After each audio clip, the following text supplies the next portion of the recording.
O meu próximo convidado foi descrito como tudo, desde um homem antiquado a um Huckleberry Finn com hormonas à flor da pele. Por favor, recebam a estrela internacional número 1, o senhor Clint Eastwood. Aos 95 anos, Clint Eastwood revela finalmente a verdadeira história sobre Rob Reiner. Nascido Clinton Eastwood Jr., a 31 de maio de 1930, em São Francisco, durante a Grande Depressão, a sua família estava constantemente a mudar-se pela Califórnia, em busca de qualquer trabalho que encontrassem. Esta vida agitada moldou Clint num homem forte e autossuficiente, que aprendeu desde cedo a esconder as suas emoções por detrás de uma expressão calma, uma característica que mais tarde se tornaria a sua imagem de marca no ecrã. Em criança, Eastwood não era o mais extrovertido, mas sim o observador silencioso, absorvendo tudo o que o rodeava. A música foi a sua válvula de escape, especialmente o jazz e o piano, que aguçaram o seu sentido de tempo, ritmo e emoção. Estes pequenos detalhes moldaram a forma como um dia iria realizar e atuar, dando aos seus filmes aquele toque inesquecível. Depois do liceu, Clint não foi diretamente para os holofotes. Virou-se em todo tipo de empregos. Nadador salvador, lenhador, empregado de posto de gasolina. Enfim, tentou de tudo. Cada trabalho enraizou-o ainda mais na rotina da classe trabalhadora, ensinando-lhe o que era a verdadeira luta e fazendo-o respeitar a força das pessoas comuns. O seu percurso até Hollywood não foi um sonho que se realizou da noite para o dia. Foi algo que aconteceu aos poucos. Após servir no exército dos Estados Unidos, Clint começou a aventurar-se na representação, mas o início foi difícil. A Universal Pictures contratou-o em meados da década de 50, mas a rejeição veio de todos os lados. Os executivos troçavam da sua aparência, desdenhavam da sua voz e diziam que não tinha o brilho necessário para o estrelato. Mas como estavam enganados?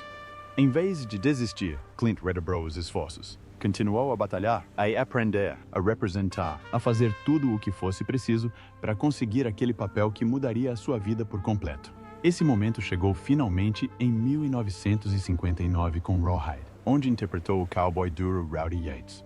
Durante 8 temporadas sólidas, Clint teve trabalho constante e o seu rosto em todos os ecrãs, mas, no fundo, estava inquieta. Queria mais paixão, mais significado, mais controller. Estava cansado de se sentir preso, por isso deu um salto de fé ousado. Clint abandonou a televisão americana por algo totalmente inesperado, o cinema italiano.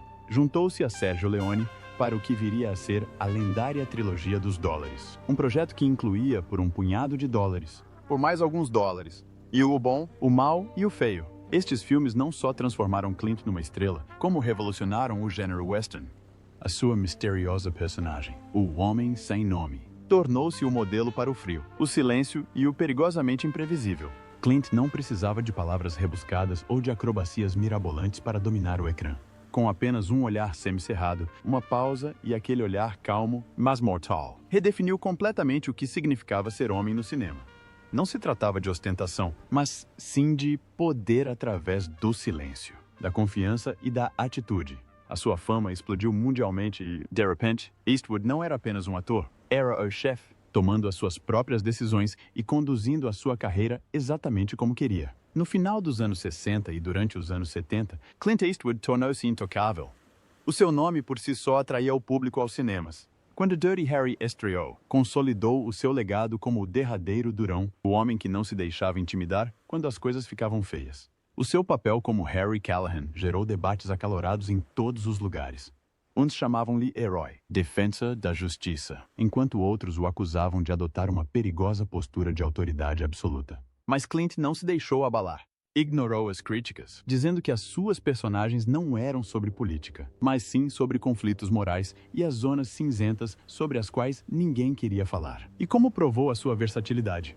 Dos pistoleiros do Velho Oeste aos thrillers intensos, romances comoventes e até comédias ácidas, Clint dominou todos os gêneros em que participou. Filmes como Perseguidor Implacável, O Estranho Sem Nome, O Fora da Lei José Wales, Die Hard e Fuga de Alcatraz não foram apenas sucessos de bilheteira, foram marcos que mostraram a rapidez com que estava a evoluir. Já não era apenas um ator, era um visionário, confiante, destemido e pronto para assumir o controle.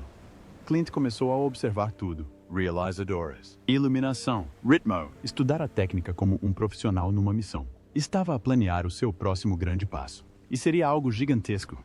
Quando finalmente passou para trás das câmeras, traz um estilo ousado e minimalista. Sem planos desperdiçados, sem drama falso, Confiou na emoção genuína, usou luz natural e deixou os momentos respirar.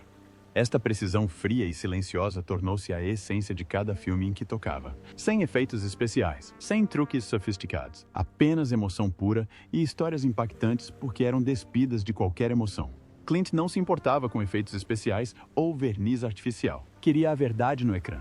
Como cineasta, sempre explorou temas profundos e complexos que a maioria dos estúdios não ousaria abordar. Envelhecimento, culpa, redenção e as consequências brutais da violência.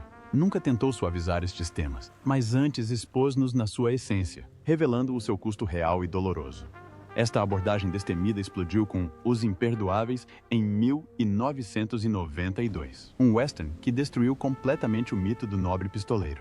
Clint revolucionou o gênero, destruindo todo o glamour do cowboy e mostrando o quão brutal e vazia a violência realmente é. O filme não era suave ou nostálgico. Era honesto e confrontador, forçando as pessoas a encarar a verdade sombria por detrás dos seus heróis. E o mundo percebeu. Os Imperdoáveis varreu o Oscar, valendo a Clint os prêmios de melhor realizador e melhor filme, consolidando-o finalmente como uma verdadeira potência atrás das câmeras, e não apenas um rosto no ecrã. E depois disso, não se ficou por aqui. Pelo contrário, acelerou ao máximo. Filmes como Mystic River, Golden Girl, Cartas de Iwo Jima, Gran Torino, a troca sniper americano provaram que ainda estava a ultrapassar limites. Cada um deles mergulhava mais fundo em áreas cinzentas da moralidade e no caos emocional, mostrando que o poder de Clint Eastwood não se limitava a Hollywood, mas estendia-se por todo o mundo, por todo o planeta. Os círculos cinematográficos internacionais não se cansavam de Clint Eastwood. Trataram-no com grande respeito. Venceu 3 prêmios César, uma das maiores honras da Europa, provando que as suas histórias causavam o mesmo impacto no estrangeiro que nos Estados Unidos. No seu país, o American Film Institute também o reconheceu, atribuindo-lhe o Career Award por ter transformado completamente aquilo que o cinema americano poderia ser. E em 2000, o seu estatuto de lenda consolidou-se definitivamente quando o Festival de Veneza lhe atribuiu o Leão de Ouro pelo conjunto da sua obra. Que momento! Mas este reconhecimento não se limitou a um único sucesso. Celebrou décadas de arte construída sobre disciplina, profundidade e uma voz criativa que nunca perdeu o seu brilho. Mesmo com o passar dos anos, muito poucos cineastas mantêm este tipo de poder durante tanto tempo. Mas Clint fazia com que parecesse fácil. A França, um país que trata o cinema como algo sagrado, foi ainda mais longe. Homenagearam-no não uma, mas 2 vezes, demonstrando a profundidade da sua influência na cultura global. E são sensacionais porque conseguem dobrar uma série inteira com atores treinados. Atores italianos treinados para cantar os movimentos da boca em inglês e sincronizá-los na perfeição. Em 1994, a França nomeou o Comendador da Ordem das Artes e das Letras, em reconhecimento do enorme impacto da sua obra em todo o mundo. Em 2007, recebeu a Legião de Honra, a mais prestigiada condecoração francesa. Isto colocou Clint num grupo restrito de ícones globais, cuja arte transcende gerações e fronteiras. Mas enquanto a sua vida profissional atingia patamares lendários, a sua vida pessoal era uma história completamente diferente. Complexa, emocional e cheia de reviravoltas. A relação mais profunda e complexa de Clint Eastwood foi com Margaret Maggie Neville Johnson, uma mulher que o apoiou muito antes de a fama lhe bater à porta. Conheceram-se em 1953, quando Clint estava falido, desconhecido e apenas se desenrascava para sobreviver. Na altura, fazia vários trabalhos, desde nadador salvador a operário manual, qualquer coisa para pagar as contas, enquanto procurava papéis de ator que pagavam pouco mais do que uns trocos. Maggie, por outro lado, era calma, perspicaz e constante, o oposto do caos que rodeava o futuro incerto de Clint. Ela representava a paz no meio da tempestade da qual ele parecia não conseguir escapar. Os dois casaram-se a 19 de dezembro de 1953, dando início a uma relação que duraria mais de 3 décadas. Os primeiros anos não foram nada glamurosos. O dinheiro era pouco e a carreira de Clint mal arrancava. Cada rejeição, cada audição falhada aumentava a pressão sobre o casamento, testando o vínculo entre eles vezes sem conta. Mas Maggie não era apenas uma esposa, era o seu porto seguro. Enquanto Clint lutava para ser reconhecido em Hollywood, ela mantinha o mundo deles unido, acreditando nele quando mais ninguém acreditava. Ao longo dos anos de luta, decepção e incerteza constante, Maggie deu-lhe força emocional e estabilidade, muito antes de alguém sequer o considerar uma estrela. Quando Rawhide finalmente fez sucesso entre 1959 e 1965, o mundo de Clint Eastwood mudou da noite para o dia. A fama, o dinheiro e a atenção incessante caíram sobre ele de uma só vez, assim como a pressão. À medida que o seu estrelato explodia com os filmes do Homem Sem Nome de Sergio Leone e, mais tarde, com a icônica série Dirty Harry, a vida passou a um ritmo para o qual ninguém poderia estar preparado.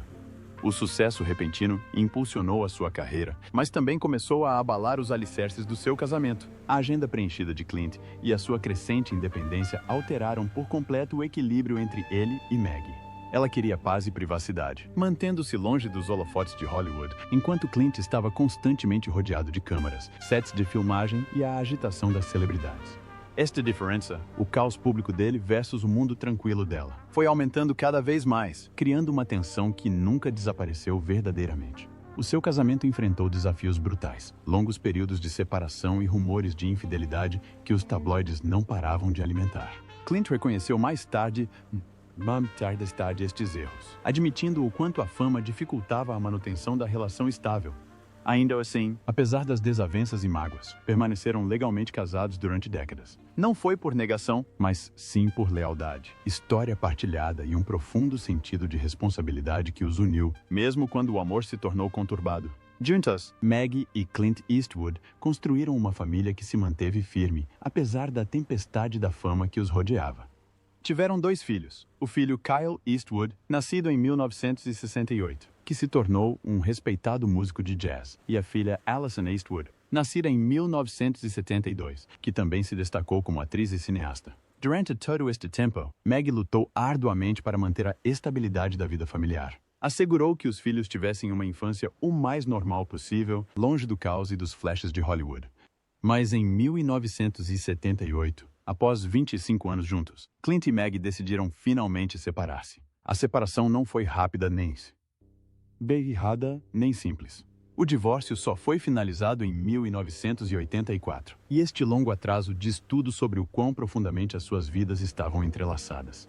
Quando os papéis foram finalmente assinados, o divórcio tornou-se um dos mais caros que Hollywood já tinha visto até então, um reflexo do sucesso estrondoso de Clint e do papel fundamental que Maggie desempenhou para que ele lá chegasse. Mesmo depois de a poeira assentar, Maggie Johnson nunca desapareceu da história de Clint. Ela estava lá antes da fama, durante o caos e depois de tudo.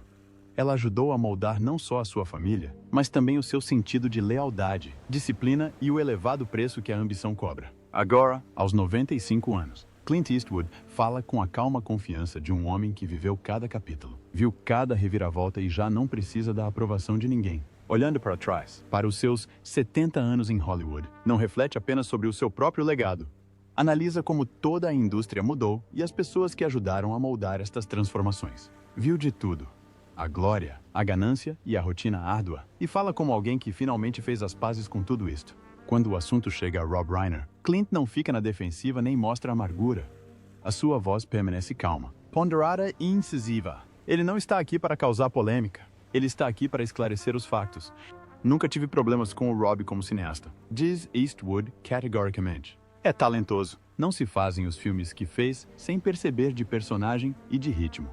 Isto é respeito, vindo diretamente de uma lenda. Até Clint reconhece o valor dos primeiros trabalhos de Reiner, destacando filmes que priorizavam o calor humano. O humor e a ligação humana genuína, o tipo de narrativa que outrora fazia a magia de Hollywood acontecer. Para ele, estes filmes representavam uma época em que a indústria se preocupava mais com a arte e o ofício do que com as divisões ou a imagem.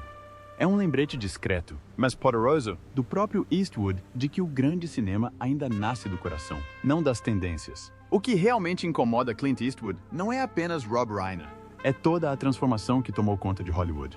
Para Clint, algo de fundamental mudou ao longo do caminho. A dada altura, reflete, o negócio deixou de ser sobre curiosidade, passou a ser sobre a certeza. E a certeza é perigosa na arte. Esta frase é impactante. Acredita que Reiner, sem querer, se tornou um símbolo de uma elite de Hollywood que perdeu a tolerância à discordância, onde a convicção moral foi distorcida em superioridade moral. Clint não o diz com amargura, diz com a calma de quem viveu o suficiente para ver o ciclo repetir-se vezes sem conta. Estabelece uma linha clara entre esta atitude e a sua própria filosofia criativa. Nunca acreditei que o meu trabalho fosse dizer às pessoas o que pensar. Explica. O meu trabalho era mostrar às pessoas quem elas são. Essa é a essência do legado de Eastwood. Os seus filmes nunca pregavam, eles desafiavam. Mesmo os seus filmes mais controversos fossem westerns, dramas de guerra ou histórias lentas e focadas nas personagens. Nunca eram sermões. A ideia do Clint era confiar que o público pensaria por si próprio, que confrontaria verdades incômodas e que se debruçaria sobre questões que não têm respostas fáceis. Para ele, a verdadeira diferença entre ele e Reiner não é política, é filosofia. O Rob quer ganhar discussões, diz Eastwood, encolhendo discretamente os ombros. Quero fazer perguntas. Esta frase diz tudo. Tem saudades dos tempos em que Hollywood prosperava com a tensão criativa, quando artistas com crenças totalmente diferentes podiam trabalhar lado a lado sem precisarem de total concordância, quando o objetivo era fazer arte e não ganhar debates. Clint Eastwood acredita que o espírito de debate aberto em Hollywood se dissipou rapidamente. Houve uma altura em que era possível discordar e ainda assim respeitar o outro. Recorda com um discreto abanar de cabeça. Mas agora, diz, discordar parece uma falha moral. Como se não pensar da mesma forma o tornasse automaticamente o vilão. Para ele, o ativismo estridente de Rob Reiner faz parte de uma tendência maior, em que o volume é confundido com virtude e onde gritar a sua posição importa mais do que ter algo ponderado para dizer. Clint alerta que este tipo de certeza moral não expande a criatividade, mas mata a narrativa. Mesmo assim, recusa-se a fazer-se de vítima. Ninguém me vai silenciar, diz com firmeza. Já disse o que tinha a dizer. O que realmente o preocupa não é a sua própria voz, mas a geração seguinte de cineastas, os jovens contadores de histórias que já se sentem limitados por aquilo que é aceitável acreditar ou expressar. Tem medo, para ser honesto, acrescenta, e o medo, insiste, nunca leva à grande arte. Quando questionado se acha que Rob Reiner nem sequer percebe de onde vem esta crítica, Clint faz uma longa pausa. Não sei, admitia. De seguida, acrescenta que as pessoas geralmente só ouvem o que querem ouvir. E deixa isso bem claro mais uma vez. Não é nada pessoal, diz Eastwood. O Rob não criou este sistema, mas sente-se confortável dentro dele. Estas palavras impactam profundamente, revelando como Clint vê o Hollywood atual, menos focado na verdade e mais na segurança. O verdadeiro problema, segundo Clint Eastwood, é uma indústria que recompensa a indignação em vez da perspicácia. Aos 95 anos, já não está à procura de brigas ou a tentar acertar contas antigas. Ele já ultrapassou isso. O seu tom mantém-se calmo, até mesmo reflexivo, como o de um homem que fez as pazes com o que não pode mudar. A vida é demasiado curta para rancores, admitia suavemente. O que lhe importa agora não é a fama, os troféus ou as bilheteiras, mas sim o legado. A liberdade de contar histórias honestamente, diz, é o que perdura. E depois, acrescenta com um tom de voz meio hesitante. Prefiro fazer um filme que deixe as pessoas desconfortáveis do que um que lhes diga que são perfeitas. A verdade de Clint sobre Rob Reiner não é uma crítica a Hollywood, mas antes um alerta, envolto em sabedoria.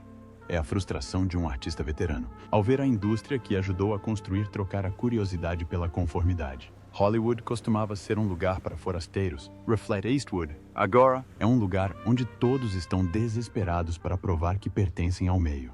Esta frase toca fundo. Não é raiva, é desilusão, vinda de alguém que ainda acredita que contar histórias deve ser ousado, caótico e real. E para Clint Eastwood, esta mudança importa mais do que qualquer nome poderia alguma vez.